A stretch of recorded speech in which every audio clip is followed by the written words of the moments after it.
오래전에 TV 프로그램 중에 성공시대라는 프로그램이 있었습니다. 일반인들 대상으로 기업인들이 많았던 것 같습니다. 성공한 사람들을 심층적으로 분석을 하면서 보내준 그런 유익한 프로였습니다. 육신적으로 성공시대를 만들었다라는 거죠. 우리는 영적으로 성공시대를 만들어가도록 부르심을 받은 사람들입니다. 좋은 모델이 있습니다. 베드로입니다. 여러분, 베드로 하면 어떤 것들이 떠오릅니까? 베드로에게는 참 좋은 것들이 많습니다. 베드로는 예수님의 수제자였습니다. 베드로는 초대교회의 수장이었습니다. 베드로는 엄청난 설교자였습니다. 한 번 설교하면 3,000명이 회개하고 한 번 설교하면 5,000명이 회개하고 엄청난 파워풀한 부흥사적인 설교가였습니다. 베드로 하면 성령 충만한 사역자였습니다. 베드로 하면 치유자였습니다. 베드로 하면 순교자였습니다. 이 땅에서 영적으로 성공시대를 만들어간 최고의 인물 중 한 사람이 베드로입니다. 근데 베드로의 그 출발은 어부였습니다. 어부가 어떻게 그런 인물이 되었는가? 예수님과의 만남, 예수님과의 만남이 베드로를 그렇게 만든 것입니다. 단 한 번의 만남이 아닙니다. 예수님과 베드로의 만남 속에 정말 중요한 순간순간마다 베드로를 예수님께서 세워나가셨던 중요한 순간들이 있습니다. 그 중에 참으로 중요한 순간이 오늘 요한복음 21장에 나타나는 순간입니다. 왜냐하면 베드로가 예수님을 따르는데 엄청난 실패를 하고 난다 합니다. 베드로는 좌절하고 자신 스스로에게 실망하고 그랬던 순간에서 예수님을 만났고 예수님이 다시 회복시켜 주셨고 예수님이 세워주셨고 바로 그 이유가 사도행전의 시작이에요. 사도행전의 시작은 처음 출발은 사도들이지만 그 중에서도 베드로가 가장 돋보입니다. 실패자가 가장 성공적으로 되는 그 순간이 바로 오늘 본문에 나타나는 예수님과 베드로의 대화를 통해서 이루어졌다는 겁니다. 여러분, 오늘 우리가 이 땅을 살아가면서 우리는 영적으로 예수님을 너무 사랑하고 따르고자 하지만 실패할 때가 있어요. 넘어질 때가 있어요. 또 예수님이 세우셨던, 예수님이 우리에게 주셨던 사역을 잃어버리고 사명을 잃어버리고 놓쳐버리고 실패자로서 좌절하고 무기력하게 있을 수도 있습니다. 그때 우리는 예수님을 통하여서 다시 회복되고 세워져야 되는 줄 믿습니다. 베드로는 예수님이 부활하셨음에도 불구하고 가장 좋아해야 할, 가장 기뻐해야 할 그 순간에도 마음에는 좌절하고 있었어요. 내가 예수님으로부터 더 이상 따라다닐 수 없는 그런 존재가 아닌가. 나는 실패자가 아닌가. 그런 순간이었어요. 부활하신 예수님께서 옛날에 처음으로 부름을 받았던 그 갈릴리 바닷가에서 만나자고 하셔서 제자들이 모두 그 자리에 나와 있었습니다. 근데 베드로가 배를 보자 우리가 바다로 가서 고기를 잡자 하면서 고기를 잡아러 들어갔습니다. 그물을 던졌는데 그날도 첫 예수님 만날 때처럼 한 마리도 잡히지 않는 것입니다. 근데 베드로가 고기를 잡으러 갔던 그 중요한 심리 상태는 이제는 다시 예전처럼 고기나 잡으면서 먹고 살아야 되지 않을까. 그런 마음, 그런 심리. 왜? 예수님을 따르는데 실패했기 때문에. 그런 것이 있지 않았나라고 생각해 볼 수 있습니다. 자, 그런 순간에 예수님께서 그 갈릴리 호수 물가에 나타나셔서 배 오른편에 그물을 던져라 라고 해서 그물을 던졌더니 한꺼번에 153마리가 잡힌 것입니다. 요한이 주님이시다 라고 했을 때 베드로는 바로 그 자리에서 물에 뛰어들어서 헤엄을 쳐서 예수님께 가까이 갔습니다. 그렇지만 예수님에게 한마디도 할 수가 없는 것입니다. 실패했기 때문에. 예수님께서는 숯불을 준비해 놓으셨고 빵을 준비해 놓으셨고 지금 잡은 고기도 가져오라고 하시면서 아침 식탁을 준비하면서 먹으라고 하셨습니다. 아침 저반을 다 먹고 난 다음에 가장 먼저 예수님께서 집중하며 세우신 사람은 베드로입니다. 예수님께서 세 번의 질문을 통해서 베드로를 세워갔습니다. 여러분, 우리 인생은 스스로 세워지는 사람은 없습니다. 그래서 교육이 필요합니다. 교육이라 그러면 가르치는 데 초점이 있습니다. 근데 여러분, 가르친다고 해서 사람이 다 되어지는 거 아닙니다. 옳고 그름을 배워야 하겠지만 스스로 그것을 배워가고 스스로 나는 누구이고 나는 어떤 존재이고 하는 것을 알아야 되는 거예요. 그래서 그 알게 하는 데 중요한 교육 기법 중에 하나가 코칭이라는 것입니다. 코칭은 어떤 방법인가? 좋은 질문을 던져요. 좋은 질문을 던졌을 때 그 질문에 따라서 스스로 자기가 어떻게 지금 살아가고 있는지를 스스로 인지하게 만드는 거죠. 자각하게 만드는 거죠. 그리고 내가 이렇게 살아야 되겠다라고 깨닫게 만드는 거죠. 좋은 질문은 좋은 사람으로 만들어가는 것입니다. 예수님께서는 베드로에게 3번의 질문인데 똑같은 질문을 3번 하셨어요.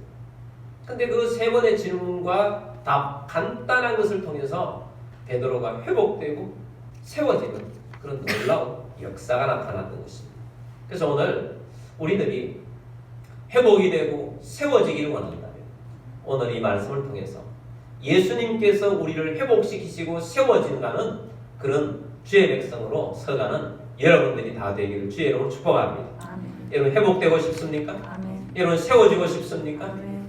여러분 베드로처럼 일어나길 원하십니까? 아멘. 오늘 이 말씀을 통해서 회복이 일어날 것이고 세워지게 될 것입니다. 아멘. 예수님의 질문과 대화를 통해서 3가지를 보기를 원합니다. 첫 번째는 자신의 뿌리를 보게 하셨습니다. 15절 말씀을 보겠습니다. 그들이 저밥 먹은 후에 예수께서 시몬 베드로에게 이르시되 요한의 아들 시몬아 내가 이 사람들보다 나를 더 사랑하느냐 하시니 이르되 주님 그러하나이다. 내가 주님을 사랑하는 줄 주님께서 아시나이다. 이르시되 내 어린 양을 먹이라 하시고. 자, 예수님께서 베드로를 부르시는데 베드로야 이렇게 부르지 않으셨어요.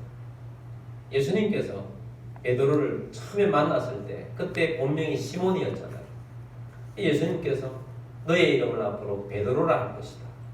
반석이라는 뜻이죠. 베드로는 진짜로 초대교회의 반석이 되었어요. 신앙의 기초가 되었어요. 근데 이때 예수님께서는 베드로야 이렇게 부르지 않고 어떻게 부릅니까? 요한의 아들 시몬아 본명을 불러요. 본명을 부를 뿐만 아니고 그 앞에 누구의 아들인가? 요한의 아들 시몬아 이렇게 부르셨어요. 예수님께서 왜 이렇게 부르시겠습니까? 너는 아직 베드로가 아니다. 본질적으로 반석이 안 되었다. 너의 뿌리는 뭐냐? 너의 뿌리는 시몬이다. 너는 요한의 아들 시몬이다 라고 부르는 것입니다. 뭘 말합니까? 인간이라는 거예요. 이런 우리 인간은 성품이나 여러 가지 능력에 있어서 차이들이 있습니다. 우리가 주님 앞에 쓰임받을 때 조금 더 좋은 성품이면 더 좋을 것이고 좀 더 가지고 있는 능력이 조금 더 출중하면 좋지 않겠습니까? 그런데 그래도 인간이에요. 그래도 인간이라고. 그래도 인간이라는 것은 뭘 말하느냐? 영적으로는 인간만으로는 좋은 성품과 좋은 능력으로는 성공할 수 없는 존재라는 것을 깨달아야 한다는 거예요. 베드로는 좋은 성품을 가졌어요. 적극적인 성품을 가졌어요. 근데 그것만으로 안 된다는 것입니다. 인간의 힘만으로는 안 된다. 너는 요한의 아들 시몬인데 중요한 뿌리가 있다는 거예요. 육신의 뿌리는 그것인데 영적의 뿌리가 있는데 그 뿌리는 뭐냐? 예수님이 질문을 통해서 말씀하는 것입니다. 내가 이 사람들보다 나를 더 사랑하느냐라는 질문을 던지셨어요. 네가 이 사람들보다 더 나를 사랑하느냐? 여러분, 우리 인간, 특별히 우리 그리스도인들은 우리의 존재 뿌리가 하나님께 있습니다. 예수님께 있습니다. 성령님께 있습니다. 근데 아무리 하나님이 계시고 예수님이 계시고 성령님이 계셔도 우리와 아무 상관이 없으면 나는 그대로일 뿐이에요. 하나님과 우리 사이, 예수님과 우리 사이에는 관계가 있어요. 그 관계, 중요한 관계는 뭐냐? 하나님이 우리를 사랑하신다는 거예요. 예수님이 우리를 사랑하신다는 거예요. 얼마나 사랑하느냐? 하나님이 자기 아들 독생자를 이 땅에 보내셔서 우리를 위해서 죽게 하신 겁니다. 예수님이 직접 우리에게 오셔서 십자가를 지심으로 죽으시기까지 하시면서 우리를 구원하실 정도로 예수님은 우리를 사랑하십니다. 근데 우리가 박수를 치면 소리를 내려고 하면 맞장구를 쳐야 하듯이 하나님의 일방적인 사랑이 하나님으로부터 우리에게 온 것이 아니고 우리 또한 사랑하는 마음으로 살아야 하는 것입니다. 예수님께서는 이만큼 내가 너를 사랑하신다고 말씀도 하셨고 실제로 죽으시다가 다시 살아나신 거 아닙니까? 예수님은 제자들에게 그런 말씀을 하셨어요. 요한복음 15장 참 중요한 말씀들이에요. 예수님께서 이제는 너희를 종이라 하지 아니하고 나는 너희를 친구라 하노라. 어떤 친구냐? 사람이 자기 목숨을 친구를 위하여 버리는 것보다 더 큰 사랑이 없다고 말씀하시면서 내가 너를 위해서 죽어주는 친구다. 그만큼 나는 너를 사랑한다. 그래서 너는 어떠냐? 이 사람들보다 나를 더 사랑하느냐? 예수님께 듣고 싶어하는 고백이 뭐냐? 나와 너와의 관계는 사랑하는 관계인데 나는 이만큼 사랑하는데 너는 얼만큼 나를 사랑하느냐? 예수님과 나와의 관계 속에서 가장 기초적인 뿌리를 묻고 있는 것입니다. 네가 어떤 사람들보다 나를 더 사랑하느냐? 주님은 내가 제일 주님을 사랑합니다. 그 고백을 듣고 싶어 하세요. 진짜로 사랑하는 자로 서기를 원하시는 것입니다. 예수님과 우리의 사랑 속에서 그 뿌리 속에서 다른 모든 꽃이 피어지는 거예요. 열매가 나오는 것입니다. 그래서 주님께서는 우리에게 사랑을 확인하기를 원하시는 거예요. 여러분, 인간의 육신이 요한의 아들 시몬이 또 내가 또 여러분이 자연인 자체로는 아무리 주님 앞에 잘하려고 해도 사랑이 크지 않으면 실패할 수밖에 없어요. 여러분, 하나님의 사랑, 예수님의 사랑을 받아들이셨습니까? 아멘. 여러분들도 정말 감사 감격하면서 하나님을 사랑하고 예수님을 사랑하는 자로 세워지는 여러분들이 되기를 원합니다. 아멘. 우리 인간은, 자연인 인간은 하나님의 은혜가 없이는 아무것도 될 수가 없어요. 하나님의 사랑이 없으면 우리는 아무것도 존재도 아니에요. 그래서 우리는 하나님을 사랑해야 얼만큼 어떤 사람보다 나는 하나님을 가장 사랑하는 사람으로 살겠습니다.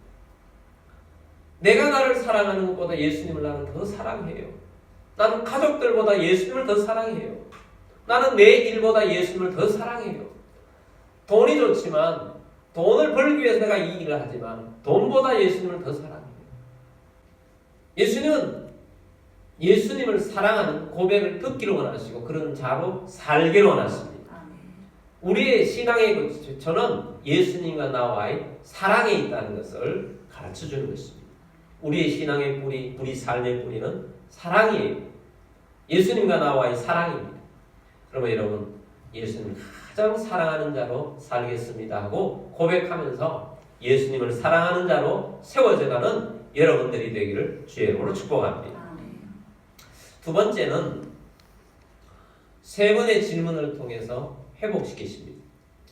우리가 15절 말씀을 보았는데 비슷한 말씀으로 16절, 17절이 이어지고 있습니다. 세 번의 질문을 통해서 회복시키는데 예수님께 질문하는 질문은 같아요. 예수님께 세 번 질문하신 것은 베드로가 세 번 예수님을 부인하는 것과 관련이 있죠. 예수님께서 세 번 그렇게 질문을 하신 것은 베드로를 부끄럽게 하기 위함이 아닙니다.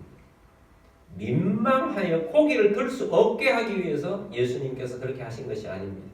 네가 나를 그렇게 부인해? 그것도 그냥 부인하는 것이 아니고 저주하며 맹세까지 할 필요가 뭐 있어? 세 번씩이나 나를 부인하다니 내가 너에게 복수할 거야. 예수님께서 그렇게 하신 것이 아니에요. 내가 너를 징계할 거야. 그래서 세 번 질문한 것이 아니에요. 예수님께서 세 번 질문하신 목적이 있어요. 회복시키기 위함입니다. 다시 세우기를 원하시는 겁니다. 그래서 세 번 질문하신 거예요. 이 질문의 내용이 세 번인데 우리 15절부터 17절까지 말씀을 보도록 하겠습니다. 그들이 두번 먹은 후에 예수께서 시몬 베드로에게 이르시되 요한의 아들 시몬아 내가 이 사람들보다 나를 더 사랑하느냐 하시니 이르되 주님 그러하나이다. 내가 주님을 사랑하는 줄 주님께서 아시나이다. 이르시되 내 어린 양을 먹이라 하시고. 자, 이 말씀 보니까 내가 이 사람들보다 나를 더 사랑하느냐 이렇게 물으셨어요. 베드로가 주님 그러하나이다. 내가 주님을 사랑하는 줄 주님께서 아시나이다. 베드로가 이렇게 고백을 했어요. 16절로 동일해요. 16절 보겠습니다. 또 두 번째 이르시되 요한의 아들 시몬아 내가 나를 사랑하느냐 하시니 이르되 주님 그러하나이다. 내가 주님을 사랑하는 줄 주님께서 아시나이다. 이르시되 내 양을 치라 하시고. 똑같죠? 질문과 답이 주님 그러하나이다. 내가 주님을 사랑하는 줄 주님께서 아시나이다. 17절입니다. 세 번째 이르시되 요한의 아들 시몬아 내가 나를 사랑하느냐 하시니 주께서 세 번째 내가 나를 사랑하시냐 하시므로 베드로가 근심하여 이르되 주님 모든 것을 아시오매 내가 주님을 사랑하는 줄을 주님께서 아시나이다. 예수께서 이르시되 내 양을 먹이라. 아멘.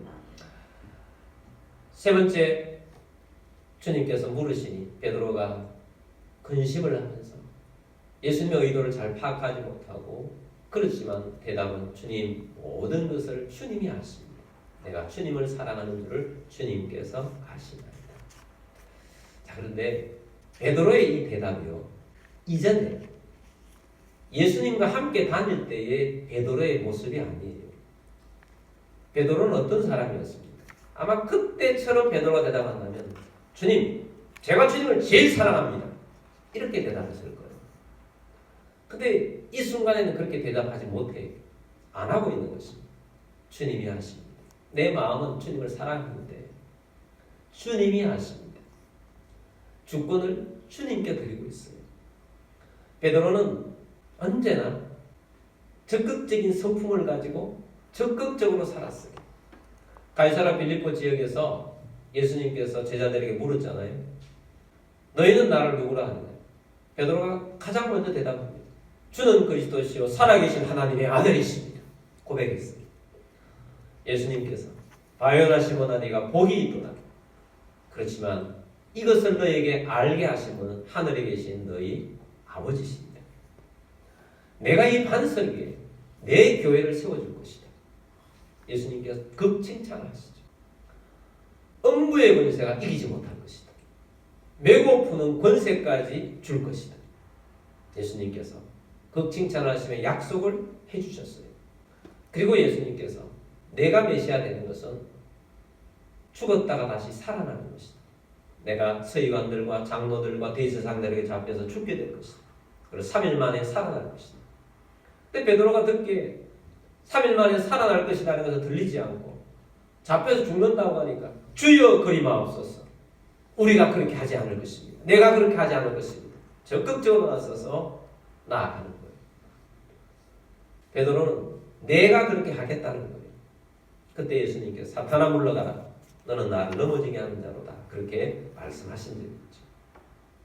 그것뿐만 아닙니다. 예수님께서 잡히시기 전날 밤에 너희가 나를 다 떠날 것이다. 목자를 치니 양이 흩어지는 것처럼 떠날 것이다. 그랬을 때 베드로가 어떻게 대답합니까? 주여, 다른 사람은 다 떠날지라도 나는 떠나지 않을 것입니다. 장담을 했어요. 이 베드로 스타일이에요. 그런데 베드로가 실패했잖아요. 3번 부인했잖아요. 상황이 그렇게 되니까 아무리 자신의 의지가 강하고 용기가 있고 그렇게 한다 할지라도 자기 목숨 걸려있는 문제가 탁 닥치니까 부인하더라고요. 저주한 맹세. 나는 예수를 절대로 모릅니다. 어떤 저주를 하면서 맹세했는지 모르지만 그렇게까지 하면서 자기 생명을 지키려고 했어요. 지나놓고 보니까 우리의 의지의 결단이나 내 힘으로 하는 것이 아니라는 거예요. 주권이 주님께 있습니다. 그 대답이 주님께서 하십니다. 내가 살아가는 줄을 주님께서 하십니다. 주권이 바뀌는 거예요. 여러분, 우리 그리스도인들이 정말 주님 앞에서 성숙된 열매 맺기 시작하는 그 전환점이 언제 일어나느냐 하면 내가 다 할 때처럼 열심히 하는 때가 아니고요. 실패를 맛보고 난 다음에 내가 하는 것이 아니고 주님이 하시는 거구나. 주님이 하시는 거구나.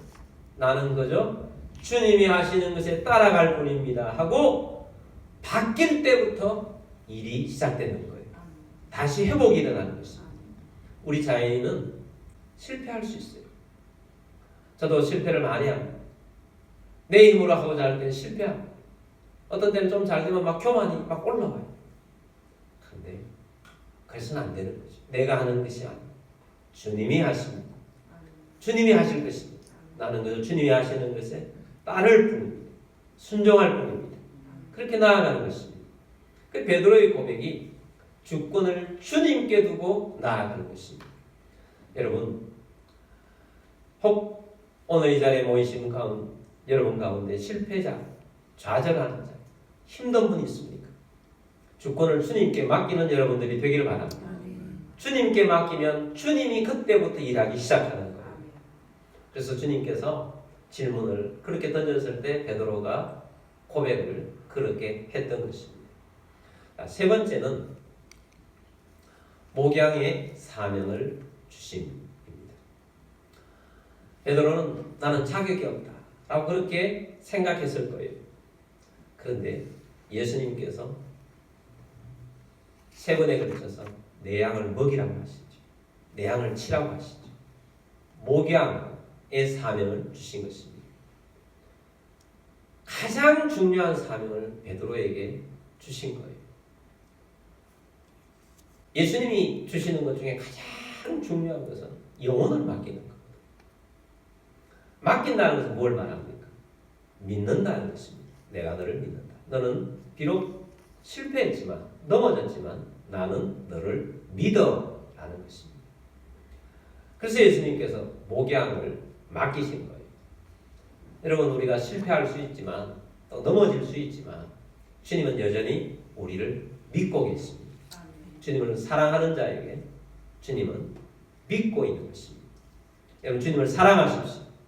주님은 우리를 믿으며 우리를 신뢰하며 우리에게 여전히 맡겨주십니다. 이것이 큰 은혜예요. 하나님이 우리에게 가장 신뢰하는 중요한 것은 영혼을 맡긴다는 것입니다.